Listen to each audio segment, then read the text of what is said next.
আজকে ব্লগটা বেসিক্যালি শেষ থেকে শুরু, কারণ আজকে আমি ব্লগের ইন্ট্রো করতে ভুলে গেছিলাম। এখন জাস্ট বাড়িতে ঢুকলাম, এখন আমি ব্লগের ইন্ট্রো করছি। তো welcome back to my channel. আজকে তোমাদের সঙ্গে শেয়ার করব যে আমি কি করে মেকআপ করি, কী কী প্রোডাক্ট ইউজ করি, বা আমার মেকআপ করতে কতক্ষণ লাগে, সেটা সব থেকে বড় কথা। তো সেগুলি আজকে শেয়ার করব। আর আজকে শুটিংয়ে আমার একটা ফেভারিট খাবার এসেছিলো, যেটা আমি প্রচুর খেয়ে নিয়েছি, এখন আর কিছু খেতে পারছি না। তো যাই হোক, সেটাও শেয়ার করব তোমাদের সঙ্গে। তো ভিডিওটা দেখতে থাকো। তো মেকআপ করার আগে আমি একটু ফেসটা ক্লিন করে নিচ্ছি, কারণ আমার বাড়ি থেকে স্টুডিও মোটামুটি খুব কম করে হলেও 50 কিলোমিটার্সের ডিস্টেন্স। তো রাস্তা দিয়ে আসি, প্রচুর ধুলো বালি অনেক কিছু মুখে আটকে থাকে।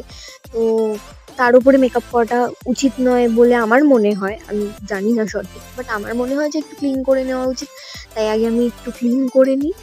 আর তারপর সব থেকে মেন যেটা ইম্পর্টেন্ট, যে মেকআপ করার আগে স্কিনটাকে একটু প্যাম্পার করা, কারণ স্টুডিও লাইটে স্কিনে খুবই একটা মানে বাজে এফেক্ট করে।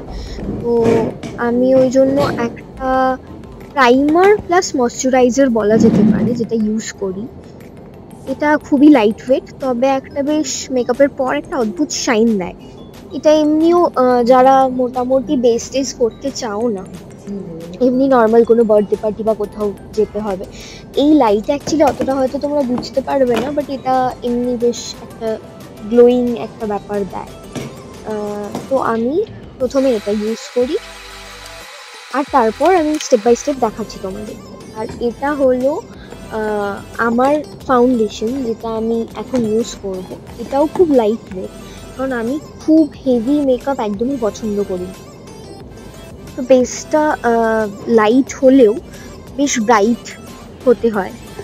তো আমার এইটা মনে হয় যে আমার স্কিনে খুব স্যুট করে, তাই আমি এটা ইউজ করি। বা যে যে ফাউন্ডেশন ইউজ করে সে সেটা করতেই পারে। আমার যেরকম অনেকে লিকুইড ফাউন্ডেশন বেশি ভালো লাগে, বাট আমার এটাই বেশি ভালো লাগে। এটা আমার একদম ন্যাচারাল স্কিন টোন কালারেরই। এরপর আমি একটু ব্রাশ দিয়ে ব্লেন্ড করে নেব এটাকে পুরোটা। আর তারপর এর ওপরে আমি অনেকভাবে স্টেপ বাই স্টেপ করে, বাট আমি যেভাবে করি আমি সেটাই দেখাচ্ছি তোমাদের। মানে আমি তো এই বিষয়ে কোনো কোর্সও করিনি, ঠিকভাবে জানিও না। আমার মনে হয় যে যেটা আমার কমফোর্টেবল আমি সেইভাবেই করি আর কি। তো পুরো বিষয়টাকে আগে আমি ব্লেন্ড করে নিই। আর বিশেষ করে শীতকালে একটা খুব প্রবলেম হয় যে কোনো ফাউন্ডেশন বা কিছু না এক জায়গায় খুব আটকে থাকে, তো প্রপারলি ওটাকে ব্লেন্ড করতে হয় ভালো। শেষ হয়েছে। এরপরে আমি করবো হচ্ছে কন্ট্রোল, যেটা আমার জন্য সব থেকে বেশি দরকার, কারণ আমার গালগুলো দেখতেই পাচ্ছ কি বলবো, পুরো ফুটবলের মতো। তো ওই জন্য গালটা কেটে নেওয়া আমার জন্য খুবই দরকার। যারা একটু টোন ঢাও তাদের তো অত সমস্যা হয় না, বাট আমি এই বিষয়টায় খুব পার্টিকুলার, মানে গাল কাটার ব্যাপারটা। আর এর মধ্যেই চলে এসছে আমার মেজমা, মানে আমি এখনো মেজমা বলে ডাকি, কিন্তু এখানে আমার মা একটা অদ্ভুত পারফিউম ইউজ করে, যেটা আমার খুব ভালো লাগে, কিন্তু আজকে বোধহয় সেটা আনেনি, না বললো এনেছে, ওই জন্য খুঁজতে এসেছিল আমাকে। আর একটা অন্য পারফিউম কিনেছে, সেটাও দেখাতে এলো। তো যাই হোক, অন্য কথায় যাব না। আমি ডাবল চিনটাকেও একটু কেটে নেওয়ার চেষ্টা করছি, কিন্তু এভাবে কি আর হয়, তার জন্য তো রোগা হতে হয়। যাই হোক, সেই চেষ্টাও করবো আস্তে আস্তে, দেখা যাক কতটা কি পারি। তো কন্ট্রোর করাটা কার কার মানে আমার মতো ফেভারিট যে কন্ট্রোল করাটা, তারা প্লিজ কমেন্টে জানাও। বা এরকম গাল কাটা নিয়ে, মানে গালটাকে একটু সরু দেখানোর জন্য কে কে এরকম পাগলামো করো, ঘষেই যাও আমাকে জানিও কিন্তু প্লিজ কমেন্ট করে, কারণ আমি এটা ভীষণভাবে করি, ভীষণভাবে করি। আর আমার মানে পুরোটা হয়ে যাওয়ার পরেও মনে হয় কি একটা গাল কি বেশি হলো, একটা গাল কি কম হলো, এটা আমার ভীষণ হয়। মানে আগে আমি একটা ব্লগ করেছিলাম মামিকে রেডি করা নিয়ে, সেই ব্লগটা যারা দেখেছো তারা হয়তো জানো যে আমার এই ব্যালেন্সটা খুব, ডান দিক বা দিকের ব্যালেন্সটা আমার খুব, আমি নিজে না দু পায়ে ঠিক করে দাঁড়াতে পারি, হয় ডান পায়ে বেশি ব্যালেন্স দিয়ে দাঁড়াই, নয় বা পায়ে। এরকম মেকআপের ক্ষেত্রেও আমার তাই হয় অলওয়েজ। আর এরপর আমি একটু হাত দিয়ে বিষয়টাকে ঠিক করে নিচ্ছি। এরপর একটা মজার জিনিস ইউজ করবো, যেটা হচ্ছে টিপ। মজার এই কারণেই বলছি, কারণ টিন্ট এখন দেখি কেউ যারা নো মেকআপ লুকও করে জাস্ট টিন্ট লাগায় চলে যায়। এবার আমার গালগুলো এত ফোলা ফোলা যে আমি মানে তার উপর যদি মেকআপ ছাড়া টিন্ট লাগাই মানে আমার গাল মনে হয় চোখে গিয়ে ঠেকে যাচ্ছে। কিন্তু অদ্ভুতভাবে মেকআপ করার পরে মানে বেস করার পরে টিন্ট লাগালে এটা বেশ সুন্দর একটা কাশ্মীরি এরকম একটা ব্যাপার লাগে, কাশ্মীরদের যেরকম গাল হয় ওরকম। তো ওই জন্য যখনই মেকআপ করি আমি একটু টিন্ট লাগিয়ে নিই। এবার কখনো সেটা বেশি হয়ে যায়, কখনো সেটা কম হয়ে যায়, সেই কথা না হয় পরে একদিন গল্প করবো তোমাদের সঙ্গে। আর তারপর আমি করে নেব এবার একটুখানি হাইলাইট, মানে আমি তো বেসটা একদম নিজের স্কিন টোনে ইউজ করি, তো ওই জন্য জাস্ট টি জোনটা একটু হাইলাইট করে নিলে ভালো হয়, মানে পরে না হলে একটু চেপে যায় তো বেস তো টানে, ওই জন্য একটু হাইলাইট করে নিই যেটা আমার স্কিন টোনের থেকে 1 টোন আপ, সেটা আমার মনে হয়। কিন্তু আলটিমেটলি মেকআপটা করার পর দেখি স্কিন টোনেই চলে এসেছে, কারণ খুব টেনে নেয়। আমার কিন্তু খুব ড্রাই স্কিন নয়, বাট খুব টেনে নেয় মেকআপ।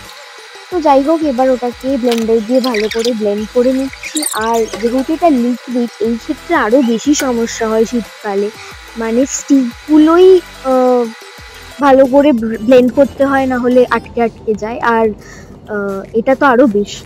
তো আমি তারপরে আবার একটু জল দিয়ে নিলাম মুখে। এটা আমার গরমকালে খুব মেকআপের জন্য খুব ভাল লাগে যে উফ বাবা এত গরমে একটু মুখটায় জল দিয়ে নিলাম এরকম। বাট শীতকালে এটা একদমই ভালো লাগে না, কিন্তু বিশেষ করে যখন এসি চলে। আমার কাছে একটা ফ্যান ছিল, আমি ভুলে গেছিলাম আমার কাছে ফ্যান ছিল, যদিও সেটা চার্জ ছিল না খুব বেশি, তাও আর কি।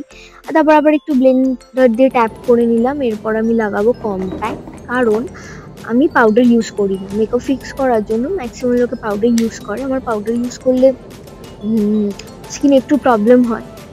ওই মাঝে সাঝে 1-2 বার করলাম ঠিক আছে, বাট আদারওয়াইজ আমি পাউডার ইউজ করি না, আমি কম্প্যাক্ট দিয়েই বিষয়টাকে ফিক্স করি। আর এই সময় আমার মুখটা যা অদ্ভুত লাগে, বিভৎস লাগে দেখতে, কেমন একটা মুখটা বেঁকিয়ে তেড়িয়ে কিসব করি। যাই হোক, ওই জন্য একটু ফাস্ট ফরওয়ার্ড করে দিলাম। তোমরা যদিও বুঝতেই পেরেছো যে কি অদ্ভুত লাগছে আমাকে দেখতে। আর আইব্রো তো আলাদা করে কিছু বলার নেই, আইব্রো তো তোমরা সবাই জানো।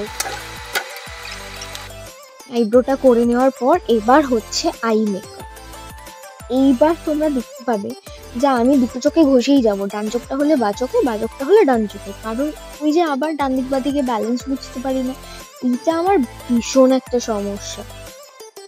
আর আমি এখানে একটা একটু নিউড ব্রাউন, একটু মানে অরেঞ্জিশ টাইপের একটা শেড ইউজ করি, একটাই শেড ইউজ করি, মানে একটাই কোট ইউজ করি। আর তারপর লাইনার পরে সেটাকে স্মাচ করি, তোমরা সেটা দেখতেই পাবে। তো ব্রাশ দিয়ে করার পরেও আমার মন ভরে না, আমার মনে হয় যে একটু আঙুল দিয়ে একটু ট্যাপ না করলে বোধ হয় ঠিক করে বসছে না, মানে ব্যাপারটা ঠিক হচ্ছে না যতই ব্রাশ দিয়ে করি। আর নিচেও আমি মানে চোখের নিচেও আমি সেম কালারটাই অ্যাপ্লাই করি। তারপর সাইডগুলো আরেকটু ডার্ক ব্রাউন দিয়ে একটুখানি হাইলাইট করার চেষ্টা করি। আর মাঝখানে মানে ওইটাকে কি বলে এক্সাক্ট আমি জানি না, একটা একটু ব্রাইট একটু ইয়েলো টাইপের একটা কালার দিই। আর তারপর কাজল পরি, সেটাকে স্মাচ করে দিই, কাজল তো না মানে লাইনার, সেটাকে স্মাচ করে দিই। আচ্ছা, তোমরা কে কে আমার লাইনার ওয়ালা লুক দেখেছো বা কাজল পরা লুক দেখেছো? তোমাদের কি মনে হয়, আমাকে কোনটাই বেশি ভালো লাগে, কাজল পরে না লাইনার পরে, নাকি দুটো পরে? দুটো পরলে যদি আমার নিজেকে একদম ভালো লাগে না, আমার খুব অদ্ভুত লাগে লাইনার কাজল দুটো একসাথে পরে, আমার মনে হয় যেন আমার চোখগুলো মানে পুরো মুখের মধ্যে কেমন একটা হয়ে আছে। আমার যে কোনো একটাই ভালো লাগে, হয় লাইনার না হলে কাজল।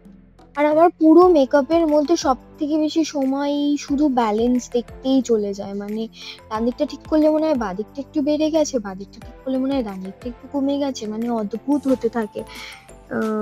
আর অ্যাকচুয়ালি মানে আমি তো খুব ভালো যে মেকআপ করতে পারি বা বিষয়টা জানি সেটাও নয়, আমি জাস্ট নিজের মতো করে করি। যদি একটু এদিক ওদিক কিছু হয় তখন মেকআপের যে দাদারা থাকে ওরা বলে যে এটা প্রবলেম আছে, আর তখন আমি বিষয়টা ফাইনালি গিয়ে ঠিক করতে পারি, বা আমার এই যে খুঁতখুত হতে থাকে সেটা গিয়ে ফাইনালি ঠিক হয়। আর এবার পালা হচ্ছে সোজা সোজা লাশগুলোকে একটু কার্ল করে নেওয়া। জেনারেলি আমি যখন কোথাও যাই, মানে ঘুরতে যাই বা কোথাও ঘুরতে গেলে তো আমার মেকআপ করতে ইচ্ছেই করে না। হ্যাঁ, যদি খুব ইচ্ছে করলো তাহলে একটু কাজল পরে নিই, আর এইভাবে লাশগুলোকে কার্ল করে একটু মাস্কারা পরে নিই। বা যদি আমার কোনো বিয়ে বাড়িও থাকে বা কোনো ইভেন্ট থাকে, আমি তখন পুরোটা বেস করতে পছন্দ করি না। আমি জাস্ট এইভাবে একটু লাইনার পরে আর আমি একটু ডার্ক করে মাস্কারা পরতে খুব ভালোবাসি। মানে হাইলাইট গুলো একটু বড় বড় হবে। আমার বোনের যেরকম, ওরকম হলে আমার খুব ভালো লাগে, সেরকম আমার নয়। তাই আমাকে ওই ল্যাশ কার্লার দিয়ে কার্ল করে আর কি চালাতে হয়। আর এবার পরার পালা লিপস্টিক। এটা আমাকে খুব ভালোভাবে শিখিয়েছিল তন্নিদি। ওই জন্য আমি এত ভালোভাবে এখন লিপস্টিক পরতে পারি, যেটা আগে একদম পারতাম না। Thank you তন্নিদি। আর এই হলো আমার ফাইনাল মেকআপ ফিক্সার দেওয়ার পরে। আর এবার চলে এসছি আমরা ফ্লোরে। ওদিকে আমার কাকিমাও ব্লগ করছে, এদিকে আমারও হঠাৎ করে মনে পড়লো যে ফ্লোরটা তো তোমাদের দেখানো হয়নি, তো দেখিয়ে দিলাম যে রেডি। আর এই যে আমি এখন আশা করি মেকআপটা তোমরা ভালোভাবে দেখতে পাচ্ছ। মনে হয় ভালোই করেছি, খুব একটা খারাপ করিনি। সবাই তো বলে ঠিকঠাকই করি। আমাকে, আমি নিজে যেখানে ব্লগ দিই না, নিজে ব্লগ করি না, সেখানে আমাকে একজন বলেছে যে আজকে আমি স্টুডেন্ট, আমি আর্টস থেকে শিখবো কীভাবে ব্লগ করতে হয়। অনেককে বলেছি শিখে দিতে, ও শিখে দেবে। আমি নিজেই শিখছি, আমি নিজেই পারি না, বাট হ্যাঁ আমি যেভাবে করি টিচার যেভাবে শিখিয়ে দেবে আমি সেভাবে টাটা। এটা খেতেই হবে। আর এই যে আমাদের আজকে স্পেশাল ডিশ চিংড়ি মাছের মালাইকারি, যেটা খেতে আমি খুব ভালোবাসি। তাই দেরি করবো না, চটপট সিম করে তাড়াতাড়ি খেয়ে ফেলি আর বাড়ি যাই। টাটা। তো আজকের ভিডিওটা ছিল এই পর্যন্তই। তোমাদের কোন পার্টটা সব থেকে বেশি ভালো লাগলো সেটা কমেন্ট করে জানাও, আর ভিডিওটা লাইক করে দিও, শেয়ার করে দিও, আর আমার চ্যানেলটাকে সাবস্ক্রাইব করে দিও। আজকের মতো টাটা। ওয়েট করো পরের ব্লগের জন্য।